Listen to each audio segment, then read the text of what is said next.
नमस्कार साथियों, स्वागत है आप सभी का हमारे यूट्यूब चैनल स्मार्ट स्टडी 101 पर और मैं हूं दिव्या वर्मा।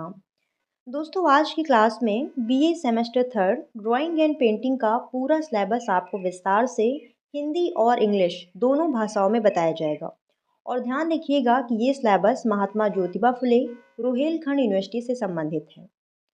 और अगर आपने अभी तक हमारे व्हाट्सएप और टेलीग्राम चैनल को ज्वाइन नहीं किया है तो जाकर कर लीजिए। लिंक मैंने वीडियो के कमेंट बॉक्स में पिन कर दी है।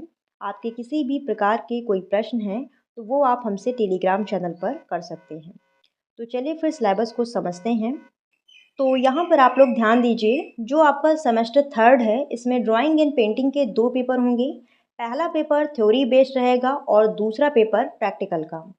तो सबसे पहले हम बात करेंगे पेपर वन की, जो आपका थ्योरी बेस्ड है। यहाँ पर कोर्स का टाइटल दिया हुआ है history of art Pala to Pandya and Nayak period. ठीक है, ये आपकी कोर्स का टाइटल है। आगे सिलेबस दिया हुआ है तो सारा सिलेबस विस्तार में समझते हैं।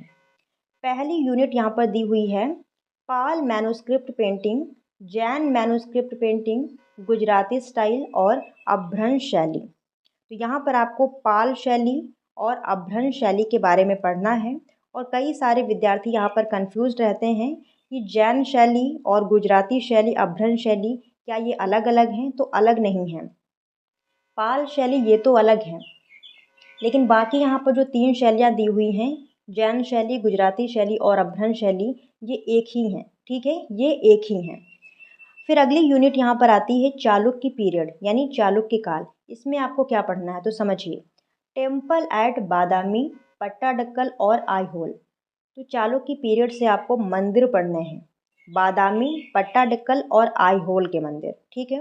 नेक्स्ट यहाँ पर यूनिट दी हुई है पल्लव पीरियड यानी पल्लव काल। अब यहाँ पर क्या पढ़ना है तो रथ टेम्पल यानी रथ मंदिर, शोर टेम्पल। ठीक है। और गंगा अवतरण पैनल, जो गंगा अवतरण पैनल है उसके बारे में, जो कि महाबलीपुरम का है। ठीक है, जो गंगा अवतरण पैनल है ये कहाँ का है? महाबलीपुरम का है। और कैलाशनाथ टेम्पल जो कि कांचीपुरम का है। तो पल्लव काल से आपको क्या क्या पढ़ना है? रथ मंदिर, शोर मंदिर और गंगा अवतरण पैनल। फिर यहाँ पर कैलाशनाथ मंदिर जो कि कांचीपुरम का है। फिर अगली यूनिट यहाँ पर दी हुई है फोर्थ नंबर चोल पीरियड यानी चोल काल। अब यहाँ से आपको कौन कौन से टॉपिक पढ़ने हैं तो स्कल्पचर एंड आर्किटेक्चर। चोल काल में जो मूर्ति कला है, जो स्थापत्य कला है, वो आपको पढ़नी है। और इनमें भी कौन कौन से टॉपिक इसके अंतर्गत पढ़ने रहेंगे तो देखिए, ब्रॉन्ज स्कल्पचर यानी जो कांसे की मूर्तियाँ बनी हैं वो आपको पढ़नी है। और Brihadeshwara temple at Tanjore and Gangaikonda Cholapuram. Brihadeshwara मंदिर जो कहाँ का है? तंजौर का है। और इसी के साथ ही गंगईकोंड चोलपुरम के जो मंदिर हैं वो भी आपको पढ़ने हैं। नेक्स्ट यहाँ पर एरावतेश्वर टेम्पल एट दारासुरम। तो दारासुरम का जो एरावतेश्वर मंदिर है उसके बारे में पढ़ना है। और कुंभेश्वर एट कुंभकोणम। ठीक है, कुंभेश्वर मंदिर जो कहाँ का है? कुंभकोणम का है। तो ये सारा हो गया आपका चोल पीरियड के अंतर्गत। नेक्स्ट यहाँ पर आता है चंदेल पीरियड यानी कि चंदेल काल। चंदेल काल में आपको क्या पढ़ना है? खजुराहो टेम्पल, जो खजुराहो के मंदिर हैं वो आपको पढ़ने रहेंगे। अगला यहाँ पर आता है कलिंग आर्किटेक्चर। ठीक है, कलिंग आर्किटेक्चर यानी जो कलिंग शैली है, इसमें आपको क्या क्या पढ़ना है तो शन टेम्पल जो कि कोणार्क का है यानी कोणार्क का सूर्य मंदिर, और लिंगराज टेम्पल जो कि भुवनेश्वर का है। और इसी के साथ में आपको पढ़ना है जगन्नाथ टेम्पल जो कि पुरी का है।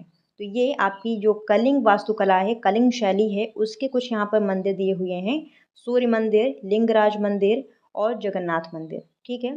फिर अगली यूनिट यहाँ पर दी हुई है 7 number Jain temple of mount Abu and Ranakpur Rajasthan. तो यहाँ पर कुछ राजस्थान के मंदिर दिए हुए हैं जिनके बारे में आपको पढ़ना है। पहले हैं यहाँ पर जैन टेम्पल जो कि कहाँ के हैं? आबू पर्वत के। दूसरे यहाँ पर रणकपुर के मंदिर पढ़ने हैं और ये सभी कहाँ पड़ते हैं? राजस्थान में। अगला यहाँ पर आता है होशलेश्वर टेम्पल हैलेविद और मीनाक्षी टेम्पल मदुरई। इसी के साथ में आपको इस्लामिक आर्किटेक्चर के बारे में भी पढ़ना है। तो यहाँ पर दो आपके मंदिर हो गए, होशलेश्वर मंदिर और मीनाक्षी मंदिर। और साथ ही में आपको पढ़नी है इस्लामिक शैली यानी इस्लाम धर्म से संबंधित जो भी आपका वास्तुकला में काम हुआ है वो सारी चीज़ें आपको पढ़नी रहेंगी। तो ये पूरा सिलेबस यहाँ पर आपका समाप्त हो जाता है। आगे दिया हुआ है जो आपका प्रैक्टिकल का सिलेबस है, ठीक है।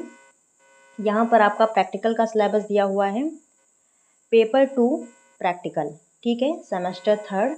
और यहाँ पर आपके कोर्स का टाइटल दिया हुआ है स्टिल लाइफ। बाकी प्रैक्टिकल के बारे में आपके कॉलेज वाले जैसा बताएं वैसा ही काम आपको करना है, ठीक है।